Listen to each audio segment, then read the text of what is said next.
ಈಗ ಸಿಎಂ ಸಿದ್ದರಾಮಯ್ಯನವರಿಗೆ ಒಂದು ಹೊಸ ತಲೆನೋವು ಶುರುವಾಗ್ತಾ ಇದೆಯಾ ಅನ್ನುವಂಥ ಪ್ರಶ್ನೆ ಮೂಡ್ತಾ ಇದೆ. ಯಾಕಂದರೆ ಮೈಸೂರು ಸಿದ್ದರಾಮಯ್ಯನವರ ತವರು ಜಿಲ್ಲೆ. ಆದರೆ ಈಗ ಅಲ್ಲೇ ಅವರಿಗೆ ಮರ್ಮಾಘಾತ ಉಂಟಾಗುತ್ತಾ ಅನ್ನುವಂಥ ಒಂದು ದೊಡ್ಡ ಪ್ರಶ್ನೆ ಈಗ ರಾಜಕೀಯ ವಲಯದಲ್ಲಿ ಕೇಳಿ ಬರ್ತಾ ಇದೆ. ತವರಿನಲ್ಲೇ ಸಿಎಂ ಸಿದ್ದರಾಮಯ್ಯಗೆ ಬಂಡಾಯ ಶುರುವಾಯಿತಾ? ಹಾಗಿದ್ರೆ ಶಾಸಕ ತನ್ವೀರ್ ಸೇಠ್ ಮತ್ತು ಹರೀಶ್ ಗೌಡ ಗುಪ್ತ್ ಭೇಟಿಯಾಗಿದ್ದಾರೆ, ಮಾತುಕತೆ ನಡೆಸಿದ್ದಾರೆ. ಸಿಎಂ ಸಿದ್ದರಾಮಯ್ಯ ಅವರ ವಿರುದ್ಧವೇ ಈಗ ಶಾಸಕರು ತಿರುಗಿ ಬಿದ್ರ. ಇವರ ಈ ಭೇಟಿ ತೀವ್ರ ಕುತೂಹಲ ಮೂಡಿಸಿದೆ. ಇವರ ಈ ಭೇಟಿಯಲ್ಲಿ ಏನೆಲ್ಲ ಚರ್ಚೆ ಆಯಿತು ಎಲ್ಲವೂ ಕೂಡ ರಾಜಕೀಯ ವಲಯದಲ್ಲಿ ಭಾರಿ ಪ್ರಶ್ನೆಗೆ ಕಾರಣವಾಗ್ತಾ ಇದೆ, ಕುತೂಹಲಕ್ಕೆ ಕಾರಣವಾಗ್ತಾ ಇದೆ.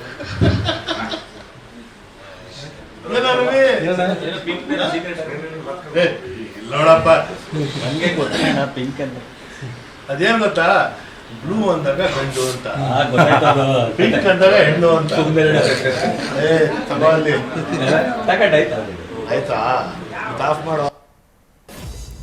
ಸಿಎಂ ತವರು ಜಿಲ್ಲೆ ಮೈಸೂರಿನಲ್ಲಿ ಶಾಸಕ ತನ್ವೀರ್ ಸೇಠ್ ಹಾಗೂ ಹರೀಶ್ ಗೌಡ ಭೇಟಿಯಾಗಿ ಚರ್ಚೆ ನಡೆಸಿದ್ದಾರೆ. ಇನ್ನು ಅವರೊಂದು ಹೇಳಿಕೆಯನ್ನ ಕೊಟ್ಟಿದ್ರು ತನ್ವೀರ್ ಸೇಠ್ ಅವರು. ಕಾಂಗ್ರೆಸ್ ಪಕ್ಷದಲ್ಲಿ ಎಲ್ಲವೂ ಸರಿ ಇಲ್ಲ ಅಂತ ಹೇಳಿದ್ರು. ಇನ್ನು ಬೆಂಕಿ ಕೈ ಸುಡೋ ಮುನ್ನ ಎಚ್ಚೆತ್ಕೊಳ್ಳಿ ಅಂತ ಕೂಡ ಹೇಳಿದರು. ಹಾವು ಮುಂಗ್ಸಿ ಆಟಕ್ಕೆ ಬ್ರೇಕ್ ಹಾಕಿ ಈ ಒಂದು ಆಗ್ರಹ ಕೂಡ ಮಾಡಿದರು.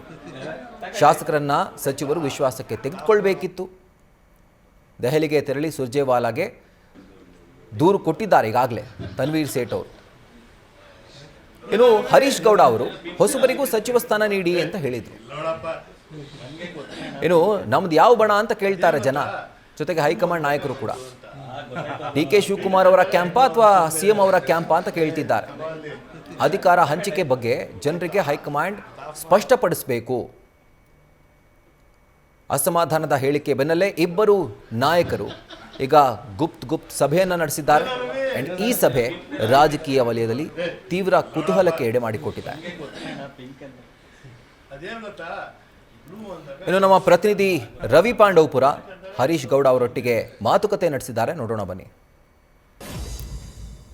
ನಿನ್ನೆ ಬೆಂಗಳೂರಿನಲ್ಲಿ ಶಾಸಕರ ಬರ್ಡೇ ನೆಪದಲ್ಲಿ ಎಲ್ಲ ಶಾಸಕರು ಕೂಡ ಒಗ್ಗೂಡಿದ್ರು. ಅಲ್ಲಿ ಮೈಸೂರಿನ ಶಾಸಕರಂತ ಹರೀಶ್ ಗೌಡರು ಕೂಡ ಇದ್ರು. ನಾನು ಹರೀಶ್ ಗೌಡ್ರನ್ನ ಮಾತಾಡಿಸ್ತಾ ಹೋಗ್ತೀನಿ. ಸರ್, ಎರಡು ವಿಚಾರ ಸರ್. ನಿನ್ನೆ ಶಾಸಕ ತನ್ವೀರ್ ಸೇಠ್ ಅವ್ರನ್ನ ಅವ್ರ ಮನೇಲಿ ಭೇಟಿಯಾಗಿದ್ರಿ. ಯಾವ ಕಾರಣಕ್ಕೆ ಸರ್? ಏನು ಅಸಮಾಧಾನ ತೋಡ್ಕೊಳ್ಳಿಕ್ಕೆ? ಹೇಗೆ? ಯಾವುದೇ ಥರವಾದ ಅಸಮಾಧಾನ ಏನಿಲ್ವಲ್ಲ, ಅಸಮಾಧಾನ ತೋಡ್ಕೊಳ್ಳುವಂಥದ್ದೇನಿಲ್ಲ. ತನ್ವೀರ್ ಸೇಠ್ ಸಾಹೇಬ್ರ ಮನೆಗೆ ಅವರು ನನ್ನ ಮೈಸೂರು ನಗರದ ಶಾಸಕರು, ಅವರು 6 ಬಾರಿ ಶಾಸಕರಾಗಿ ಆಯ್ಕೆ ಆಗಿದ್ದಾರೆ. ನಮ್ಮ ಕಾರ್ಪೊರೇಷನ್ ವತಿಯಿಂದ ಆಗಬೇಕಾಗಿರುವಂಥ ಕೆಲಸಗಳನ್ನ ಅವ್ರ ಜೊತೆಲಿ ನಾವು ಪ್ರತಿನಿತ್ಯ ಡಿಸ್ಕಷನ್ ಮಾಡ್ತಾ ಇರ್ತೀವಿ. ನಾವು ಫೋನಲ್ಲಾದ್ರೂ ಸರಿ, ಇಲ್ಲ ಮನೇಲಿದ್ರೆ ಮನೆಗೆ ಹೋಗೋವಂಥದ್ದು. ನಿನ್ನೆ ಅವ್ರ ಫೋನ್ ಸ್ವಿಚ್ ಆಫ್ ಆಗಿತ್ತು. ಅವ್ರು PAಗೆ ಫೋನ್ ಮಾಡಿದೆ, ಸಾಹೇಬ್ರು ರೋಜಾದಲ್ಲಿ ಇರೋದ್ರಿಂದ ಮನೆಯಲ್ಲೇ ಇದ್ದಾರೆ, ಬನ್ನಿ ನೀವು ಮನೆಗೇನೆ ಅಂತ ಅಂದರು. ಮನೆಗೆ ಹೋಗಿದ್ದೀನಿ, ಮಾತಾಡಿದೆ. ನಮ್ಮ ಏನು 6ನೇ ತಾರೀಕು ನಮ್ಮ ಬಡ್ಜೆಟ್ ದಿನ ಕಾರ್ಪೊರೇಷನ್ ವತಿಯಿಂದ ಒಂದು ಕಾರ್ಯಕ್ರಮ ಐತೆ. ಆ ಕಾರ್ಯಕ್ರಮವನ್ನು ನನಗೆ ನಮ್ಮ ಕಾರ್ಪೊರೇಷನ್ ಕಮಿಷನರು ಫೋನ್ ಮಾಡಿ ಹೇಳಿದರು ನನಗೆ. ನಾನು ಅದನ್ನು ತನ್ವೀರ್ ಸೇಠ್ ಸಾಹೇಬ್ರಿಗೆ ಟೈಮ್ ತಗೊಂಡು ಅವ್ರನ್ನೂ ನಾವು ಇಬ್ಬರನ್ನು ಒಟ್ಟಿಗೆ ಬರ್ತೀವಿ, ಆಗ ಅವ್ರ ಹತ್ರ ಮಾತಾಡಿ ಅಂತ ಹೇಳಿದ್ವಿ. ಮತ್ತು ಬೇರೆ ಬೇರೆ ವಿಚಾರಗಳನ್ನ ತನ್ವೀರ್ ಸೇಠ್ ಸಾಹೇಬ್ರ ಹತ್ರ ಮಾತಾಡೋಕೆ ಅವ್ರ ಮನೆಗೆ ಹೋಗಿದ್ವಿ. ಬಟ್ ಸರ್, ನಿನ್ನೆ ತನ್ವೀರ್ ಸೇಠ್ ಅವರು ಹೇಳ್ತಾರೆ ಯಾವುದೂ ಕೂಡ ಕಾಂಗ್ರೆಸ್ನಲ್ಲಿ ಸರಿ ಇಲ್ಲ, ಈ ವಿಚಾರನ ಸುರ್ಜೇವಾಲಾ ಅವ್ರ ಹತ್ರ ಬಳಿ ದೆಹಲಿಗೆ ಹೋಗಿ ಚರ್ಚೆ ಮಾಡ್ತೀನಿ ಅಂತ ಹೇಳಿದರು. ಅದೇ ಸಂದರ್ಭಕ್ಕೆ ನಿಮ್ಮ ಭೇಟಿ ಕುತೂಹಲ ಮೂಡಿಸ್ತಿದೆ ಅಂತ ಅನ್ನಿಸ್ತಿಲ್ವಾ ಸರ್? ನಾನು ವಾಡಿಕೆ ರೀತಿಯಲ್ಲಿ ಹೋಗಿದ್ದೀನಿ ಅವ್ರ ಮನೆಗೆ. ನನ್ನ ಹತ್ರ ಯಾವುದೇ ಥರವಾದ ವಿಚಾರಗಳನ್ನ ಆ ಥರದ್ದು ಪ್ರಸ್ತಾಪ ನಡೀಲಿಲ್ಲ. ನಮ್ಮ ಕ್ಷೇತ್ರಕ್ಕೆ ಸಂಬಂಧಪಟ್ಟಂಗೆ, ಮೈಸೂರು ನಗರಕ್ಕೆ ಸಂಬಂಧಪಟ್ಟಂಗೆ ನಾವು ಅವರನ್ನು ಚರ್ಚೆ ಮಾಡಿದ್ವಿ. ಟೀ ಕೊಟ್ಟರು ಅವ್ರ ಮನೆಯಲ್ಲಿ. ನನಗೆ ಟೀ ಕುಡ್ಕೊಂಡೆ ಬಂದೆ. ಅದಾದ ನಂತರ ಕಾರ್ಯಕರ್ತರುಗಳನ್ನು ಎಲ್ಲರೂ ಇದ್ದರು. ಎಲ್ಲರ ಎದುರುಗಡೆನೂ ನಾವು ಹೋಗಿ ಕುತ್ಕೊಂಡು ಮಾತಾಡಿದಂಥ ವಿಚಾರ. ಅಲ್ಲೇನು ಗೌಪ್ಯವಾಗಿ ನಾವು ಮಾತಾಡಿಲ್ಲ. ಅದಕ್ಕೆ ನೀವು ವಿಶೇಷ ಅರ್ಥವನ್ನು ಕಲ್ಪಿಸುವಂಥದ್ದು ಅವಶ್ಯಕತೆ. ಯಾಕೆ ಈ ಪ್ರಶ್ನೆ ನಿಮಗೆ ಬರ್ತಿದೆ ಅಂತಂದರೆ, ನಿನ್ನೆ ಬರ್ಡೇಗೆ ಹೋಗಿದ್ರಿ ಸರ್, ಬಾಲಕೃಷ್ಣ ಅವ್ರ ಬರ್ತಡೇಗೆ. ಅಲ್ಲಿ ಎಲ್ಲ ಸಮಾನ ಶಾಸಕರುಗಳು ಒಗ್ಗೂಡಿದ್ರಿ.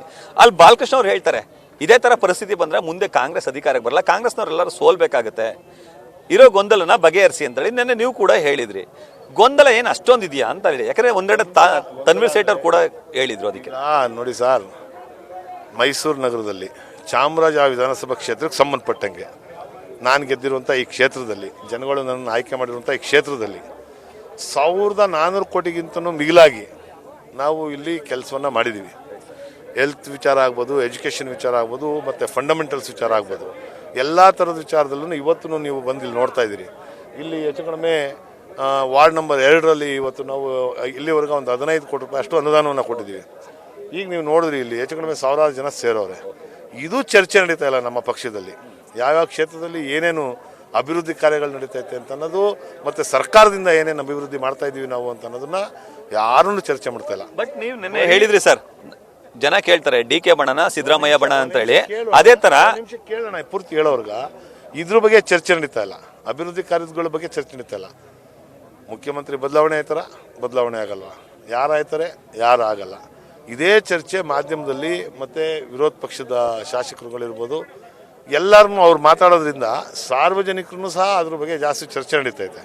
ನಾವು ಯಾವುದೇ ವಿಚಾರಕ್ಕೆ ಎಲ್ಲೇ ಯಾವುದೇ ಕ್ಷೇತ್ರದಲ್ಲಿ ಎಲ್ಲಾದ್ರೂ ಹೋದರೆ, ಇಲ್ಲ ನಾವು ಬೇರೆ ಕಡೆ ಎಲ್ಲೇ ಹೋದ್ರೂ, ನಾವು ಶಾಸಕರು ಅಂತ ಗೊತ್ತಾದ ತಕ್ಷಣ ಜನಗಳು ಗೊತ್ತಿರೋರು ಗೊತ್ತಿಲ್ಲದೇದವರು ಎಲ್ಲರೂ ಏನರಪ್ಪ ಬದಲಾವಣೆ ಆಯ್ತದೇನ್ರ, ಬದಲಾವಣೆ ಮಾಡ್ತೀರೇನ್ರಪ್ಪ, ಯಾರಾಗ್ತಾರೆ ಶಾಸಕ ಇದು ಮುಖ್ಯಮಂತ್ರಿಗಳು, ಈ ರೀತಿ ಚರ್ಚೆ. ನ್ಯೂಸ್ ಫಸ್ಟ್ ನಿರ್ಭೀತಿಯಿಂದ ನಿಮ್ಮ ಪರವಾಗಿ.